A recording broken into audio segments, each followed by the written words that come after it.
Welcome back to my channel, everyone. 3 Tips here.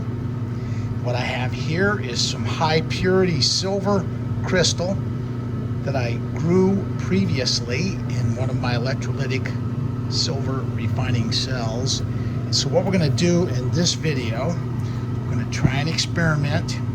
We're going to try to grow some ultra high purity silver crystal by running some of our crystal back through the silver cell a second time. And we're going to begin the experiment by creating some electrolyte, and we're going to do that by using our pure silver crystal in here that's already been through the cell.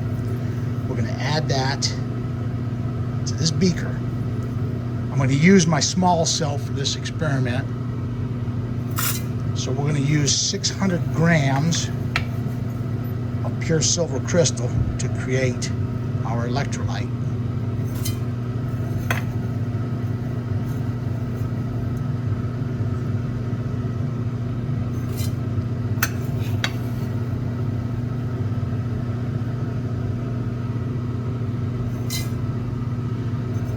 It's 500.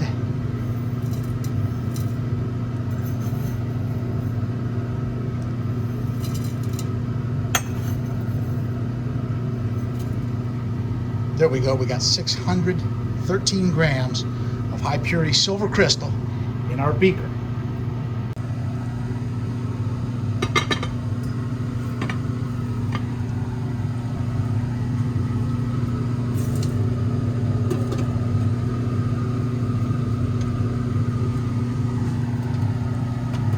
Now what we'll do is start out by measuring out about half liter of distilled water,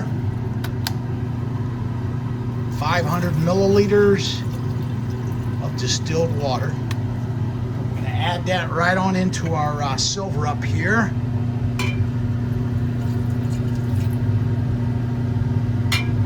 I'm going to add a little bit more just so we got enough in there to cover up the silver. If you look here, this is my nitric acid delivery apparatus, and what I've got is a ring stand with a heavy base on it, and I put this brick on it to keep it stable and prevent it from tipping over.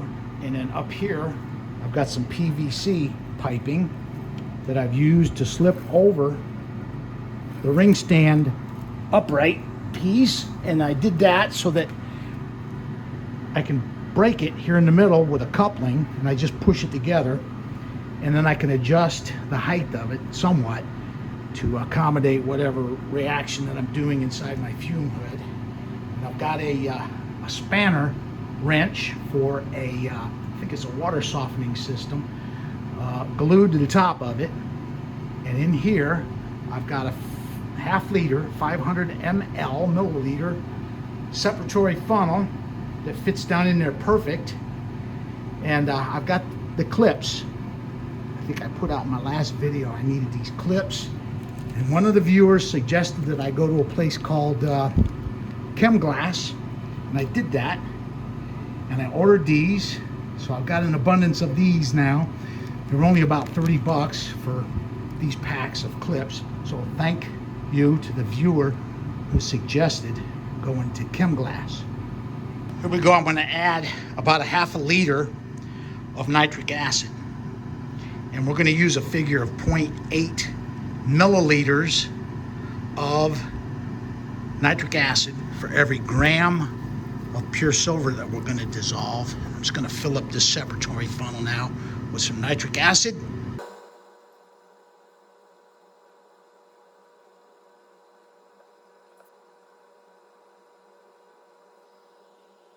Now we're going to put our delivery apparatus up into the fume hood here carefully.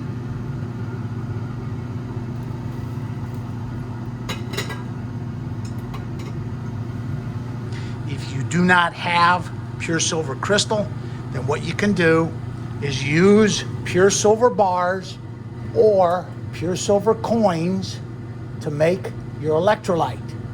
We're going to start dripping the acid in now and dissolving the pure silver crystal to to make the silver nitrate electrolyte for our electrolytic silver cell.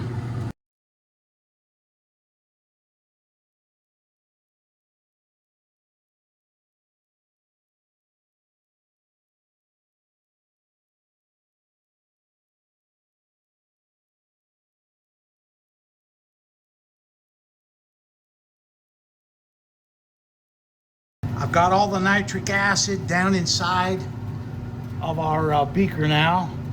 So what we'll do is remove the delivery apparatus, and what we'll do is crank the heat a little bit on this now and get it going with a rolling boil until we've got one of two conditions: either a liquid with no silver in the bottom, or a boiling liquid with just a few crumbs of silver in the bottom, and then we'll go from there. Here you can see that every bit of the silver got dissolved. This means that we've got too much nitric acid in that electrolyte.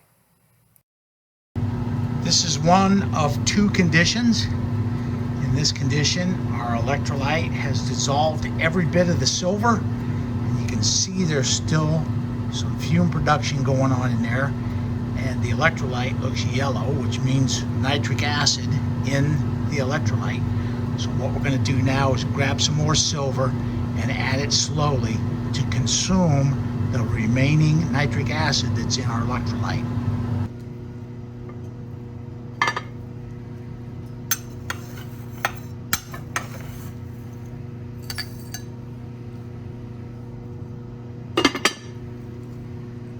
Now what we'll do is add a little bit of this pure silver that we've got into this reaction. There's going to be excess nitric in there, and it's going to be hot, so we got to watch it and add this stuff slowly.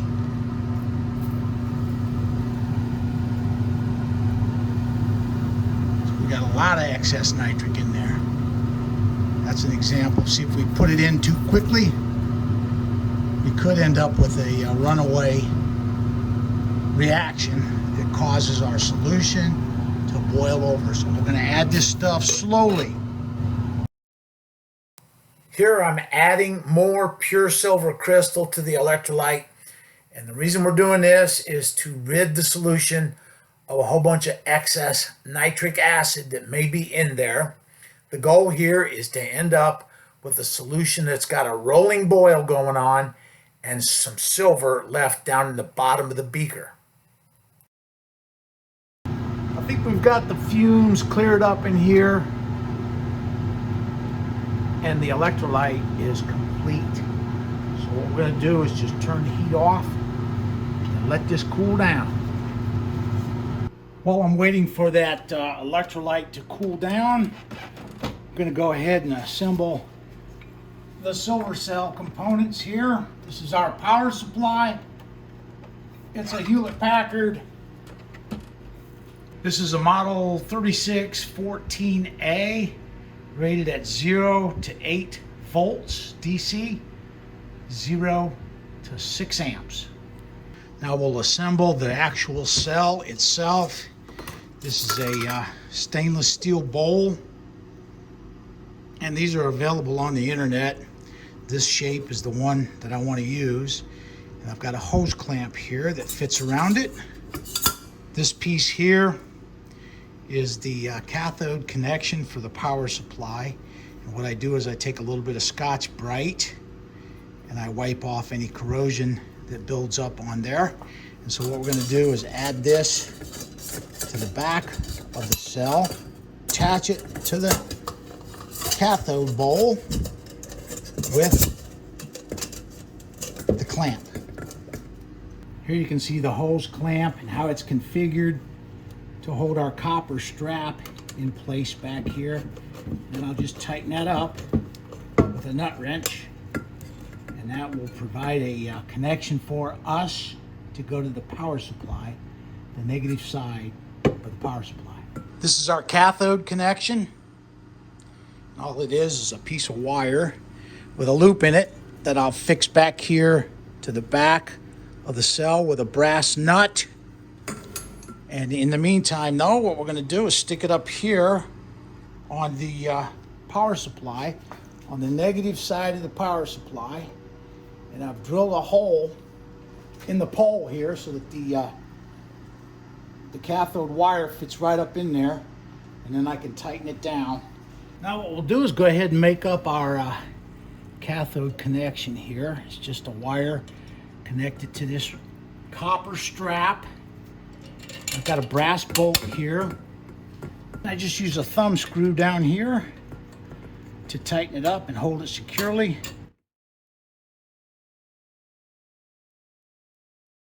It's a good quality, non-magnetic stainless steel bowl, and we want to make sure that we get a non-magnetic stainless bowl of good quality stainless steel.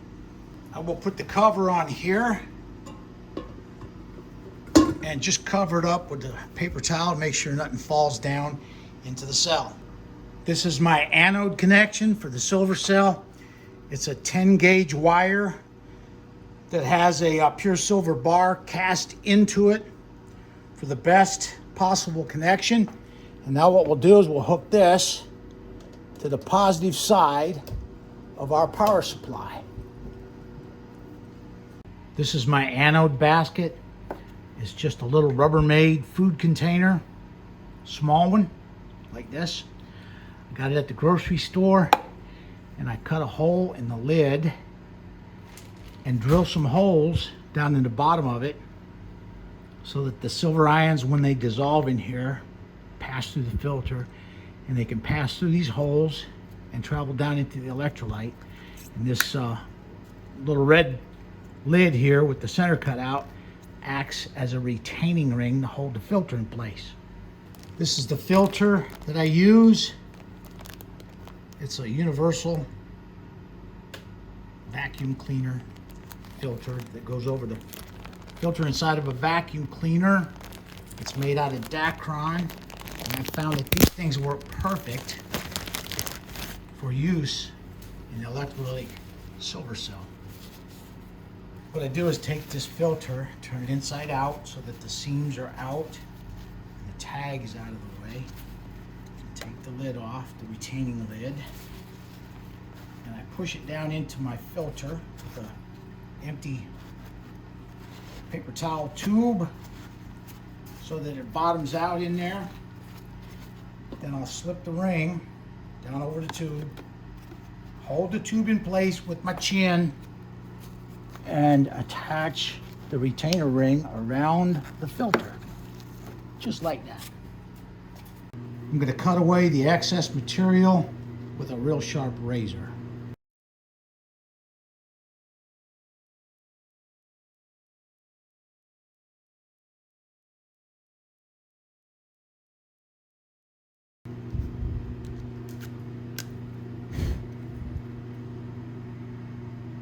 Now we'll filter the electrolyte.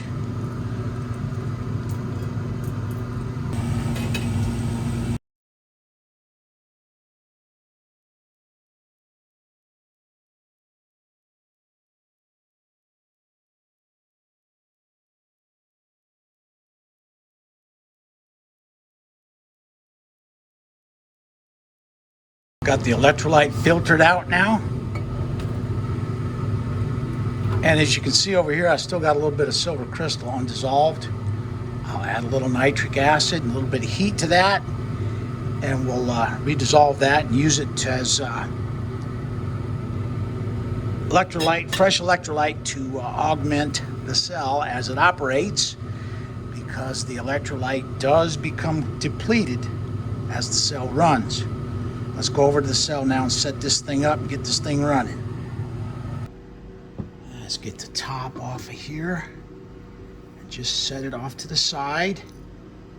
We'll just go ahead and pour the electrolyte into the stainless steel bowl. This is pure silver nitrate, and that's what our electrolyte is made out of. Now I'm adding some distilled water, and I'll fill it up with distilled water to about within 1/2 inch of the rim up here somewhere, and stir it as I go to make a nice homogeneous mixture.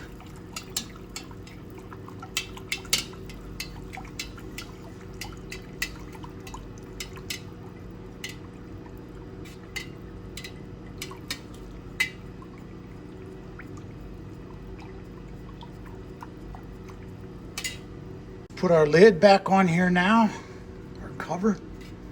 I just leave this rod in there the whole time it's operating so that I can reach in here and stir it when it's as it operates. I stir it up every now and then to make sure that the electrolyte is moving around in there a little. Here we go. We're going to charge up the anode filter now, and we're going to use pure silver crystal from a previous refining to do this. I'm going to run this crystal back through the silver cell a second time.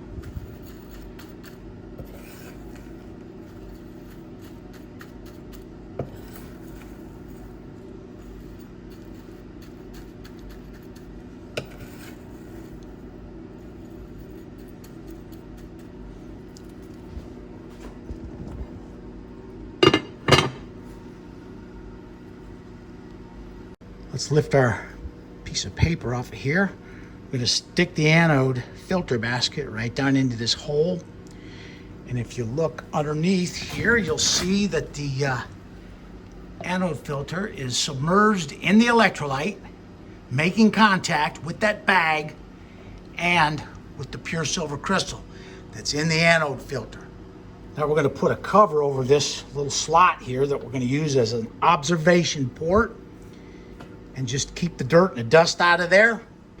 Now we're going to reach back here, get our anode electrode bar, and set that on the silver. And if it doesn't line up, I avoid bending it down in this area. To get it to line up, I'll bend it up here so that it sits correctly, because this area down here has a tendency to corrode and break. So I bend it up here to adjust the position of the anode electrode bar. I think we're ready.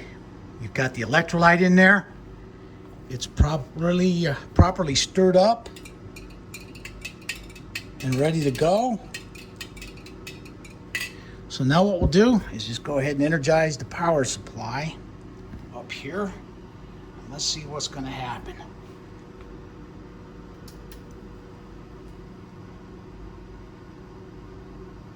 Okay, moving up on the amps nicely. We've got 3.43 volts with 3.5 amps. Might as well adjust that voltage. I used to fly an airplane. They give you a couple hundred feet above or below your assigned altitude, but my instructor says it's just as easy to fly it right at the proper altitude. So we're going to adjust the voltage to exactly 3.5 volts here. There we go. And we just energized the power supply. And if you look down in here, you'll be able to see in there that the silver crystal is already starting to form down on the inside of that cathode bowl. That's probably from the silver ions that are in the electrolyte. I don't think we've had enough time yet to dissolve any of the pure silver crystal up in our anode basket. In this experiment, we're going to run the pure silver crystal back through the cell a second time. This is the shot that I normally use. This is the impure silver shot from my gold refining operations. And I recover the silver from that, melt it into this shot, and I usually use this to run through the anode filter. But this time we're going to use the pure silver crystal. And just to talk a little bit about this, the reason we don't want a whole bunch of excess free nitric acid in our electrolyte is because this stuff is going to contain platinum group metals. They tend to follow the silver when we do the gold refining. And so if I have like lots of palladium in here, palladium is soluble in just nitric acid. So if I have a whole bunch of excess nitric acid down in my electrolyte, then it will have a chance to dissolve any palladium that might be in this impure silver and leach the palladium down into the electrolyte, down into my silver cell. So that's why we want to make sure that we don't have a whole bunch of free excess nitric acid in our electrolyte. The time is about 3:30. I placed the cell in operation at about 1:30. So let's take a look down in here and see what we got going on down inside the silver cell. There you can see it. That is pure silver crystal growth so far, just after about 2 hours of growth. And we'll just let this run. Come in and stir it every day to keep the electrolyte moving. That's important because it depletes. The electrolyte becomes depleted as the cell operates. So, and then as the silver in here gets consumed, that bar will push it down into the bottom of the basket, and then we'll just fill it back up with some more of the pure silver crystal until we've got all this pure silver crystal consumed down inside of our silver cell. We'll run through it a second time. Okay, this will conclude the video. Thank you for watching.